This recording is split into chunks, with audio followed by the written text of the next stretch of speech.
सर्वांना जय विजय Maharashtra. S Raviraj, Ravindra तांगो Shinde,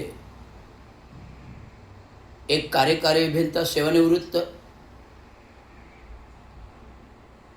director of SR group of company, सल्लागार आणि सामाजिक, राजकीय आणि स्थापत्य अभियंता आणि कामगार चळवळीचे कामगार नेतृत्व, कामगार नेता, दिवंगत कामगार नेते चांगो शिंदे, आमचे गुरुवर्य वडील दिवंगत कामगार चांगो शिंदे यांचं निधन 6 डिसेंबर 2012 रोजी झालं. आणि त्यांची कामगार चळवळ 1960 पासून त्यांचे निधन होईपर्यंत 6 डिसेंबर 2012पर्यंत अधिराज्य चालू होती. आणि 6 डिसेंबर 2012 रोजी त्यांचं अचानक हार्ट अटॅकने निधन झालं.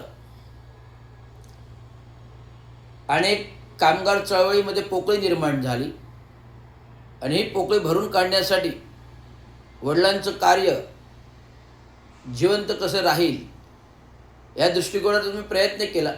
परंतु हे करण्यापूर्वी ज्यावेळेस बाबा वारले, असंख्य सफाई कामगार, कर्मचारी वर्ग, अधिकारी वर्ग हे माझ्याकडे कामगार नेता म्हणून बघू लागले. साहेब, तुम्ही सेवेमध्ये कार्यकारी अभियंता आहात, वर्ग 1, तुम्हाला सर्व काही माहिती आहे. तर बाबांचे प्रश्न, बाबांचा बुलंद आवाज, कामगारांचे प्रश्न भांडणारा कोणी प्रगल्भित माणूस नाही आहे. तर मी त्यांच्याशी चर्चा केली. म्हटलं मला 2 वर्षाचा कालावधी द्या, मी बाबांच्या सर्व कामगार चळवळीचा अभ्यास करतो, संघटनात्मक अभ्यास करतो आणि त्याच्यानंतर आपण प्रगल्भतेने बाबांचे कामगार चळवळ युनियन प्रभावीपणे चालू. त्या दृष्टिकोनातून मी माझं भव्य दिव्य कार्य गेली 14 वर्ष अबाधित सेवेमध्ये 11 वर्ष असताना ते केलं, निभावलं. 11 ते 12 वर्ष असताना केलं, निभावलं.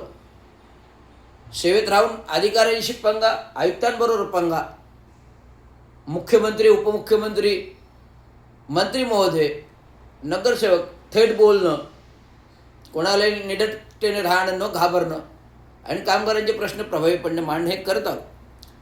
आणि 31 मे 2023 रोजी मी सेवानिवृत्त झाल्यानंतर कामगार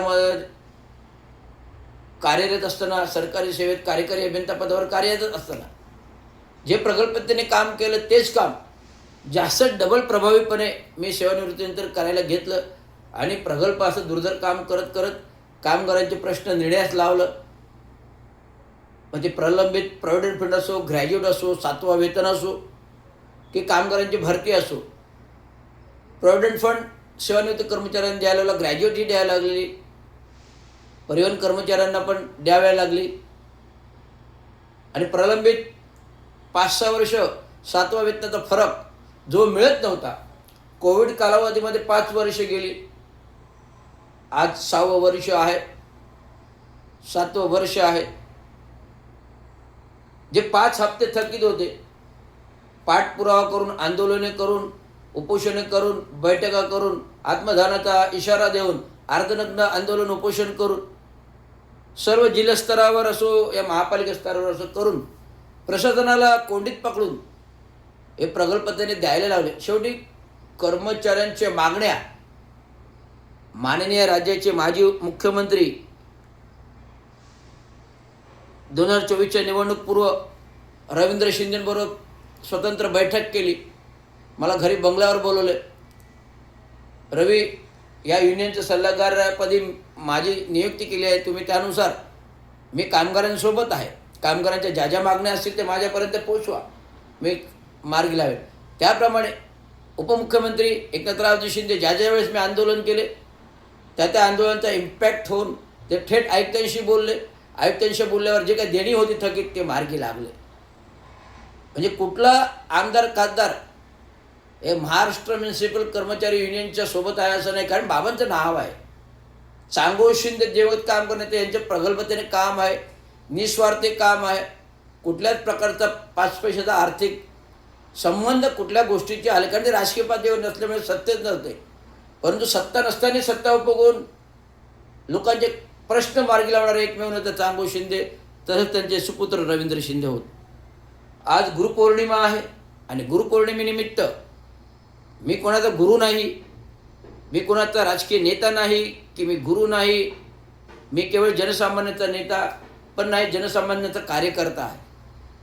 त्यामुळे जनता आमची गुरु आहे, कामगार आमचा गुरु आहे, गोरगरीब जनता आमची गुरु आहे. त्यांचे पोटपाण्याचे प्रश्न, रोजी रोटी व्यवसाय, पोटाला भाकरी आणि चाकरी ह्या 2 मूलभूत गरजा, रोटी कपडा मकान, रोटी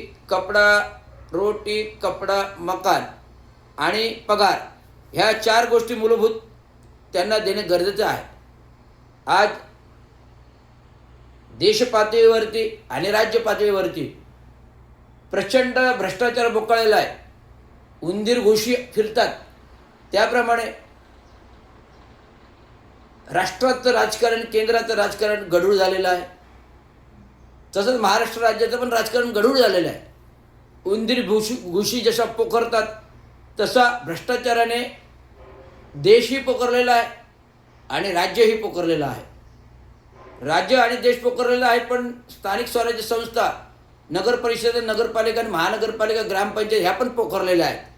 केवळ भ्रष्टाचार आणि केवळ भ्रष्टाचार, टक्का आणि खोका हाच तेवढा त्यांचा उद्देश उरलेला आहे. आज मी महासभेमध्ये पाहतो, आज मी विधानसभेत पाहतो, आज मी संसदेमध्ये पाहतो, एक गोरगरिबांच्या हिताचा प्रश्न नाही, एक देश हिताचा प्रश्न नाही. केवळ आपलं स्वार्थ, आर्थिक गणित आणि पक्ष फोडणं हीच भूमिका ठेवून केवळ पक्षाचं काम करणारे नेतृत्व, हे नेते पक्षहीन आहेत आणि पक्षाचं नेतृत्व करून फक्त पक्षाचं पोट कसं भरेल आणि आपलं पोट कसं भरेल एवढंच बघतात, म्हणून पक्ष पुढापुढी येते. संसद कायदा, संविधान घटना लोकशाही, संविधान घटना लोकशाही, संसद कायदा, विधानसभा अध्यक्षच फाट्यावर मारतात. मग विधानसभा अध्यक्ष पात्र आहेत का त्या पदावर बसायला? जे कायदेच फाट्यावर मारतात तर त्यांना बसायचा, विधानसभा अध्यक्ष पदावर बसायचा अधिकार काय? हा माझा मूलभूत प्रश्न आहे. तो जनतेने उत्तर द्यावं, जनतेने ह्यांना प्रश्न विचारावं. जनतेने उत्तर नका देऊ, जनतेने ह्यांना प्रश्न विचारा. जर भारतीय संविधानाच्या घटनेनुसार जर कायदे बनवलेत, संसद कायदा बनवलेला आहे, जर संसद कायदा विधानसभा अध्यक्ष मोडत असतील तर विधानसभा अध्यक्षांना त्या पदावर बसायचा अधिकार नाही. जर पक्ष फोडणारे पक्ष फोडत असतील, भले चांगलं काम करत असतील, पक्ष फोडणारे पक्ष फोडत असतील, भले चांगलं काम करत असतील, विकास करत असतील, परंतु पक्ष फोडतात, कायदा मोडतात. संसद कायदा मोडला, संविधान कायदा मोडला, पायदळे तुडवले. एफस्टीम file, captain Ashok Kharat file, एवढं देशाचे नामोशी आली असता तुम्ही पाय उतार व्हायला पाहिजे. हा जनतेनं प्रश्न करायला पाहिजे. जोपर्यंत जनता बोलत नाही, जोपर्यंत जनता बोलत नाही, जोपर्यंत जनता बोलत नाही तोपर्यंत हे लोक आपल्या डोक्यावर नाच करणार. हे जनसामान्यातून निवडून आलेले नाही, तर EVM हॅकिंग करून, मतदार यादी चोरी करून, टक्क्याचं गणित करून, कंटेनर पैसे वाटून हे आलेलं आहे. निवडणुकापूर्व महाराष्ट्रातलं राजकारण गढूळ होतं, जनतेच्या हिताचं नव्हतं. एवढंच सांगतो आणि तुम्हाला आज गुरुपौर्णिमेनिमित्त सर्वांना शुभेच्छा देताना, हे माझं भाषण हे प्रभावी भाषण आहे आणि जनजागृतीचं भाषण आहे. जनतेने जागृत व्हा आणि लोकांना प्रश्न विचारा. एवढं. धन्यवाद.